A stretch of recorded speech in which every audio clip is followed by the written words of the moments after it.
Il est indispensable qu'on ait une finance européenne forte, compétitive, attractive, de taille suffisante, parce qu'il faut savoir que l'économie européenne, en ce moment, elle reprend des couleurs. Elle est de nouveau beaucoup plus attractive quand on voit toutes les tensions géopolitiques.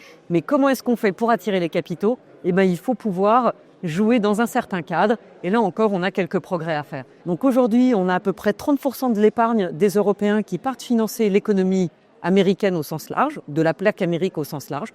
Comment est-ce qu'on fait, d'une part, pour inciter cet argent à revenir en Europe, financer l'économie européenne, et d'autre part, comment est-ce qu'on fait pour favoriser l'attraction de capitaux en Europe. Le mouvement géopolitique, le moment géopolitique s'y prête.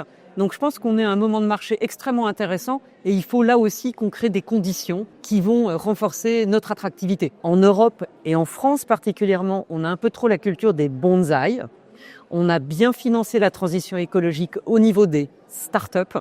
Le passage à l'échelle ne se fera pas avec les startups. Le passage à l'échelle, il va se faire avec les PME. Donc pour qu'on puisse financer les PME et en faire des acteurs internationaux de référence, il faut qu'en amont, on ait des fonds de grande taille qui nous permettent d'attirer les capitaux de la plaque Amérique, de la plaque du Moyen-Orient et de la plaque asiatique. Et aujourd'hui, la majorité de nos véhicules financiers sont un peu trop petits pour jouer dans ce concert des nations.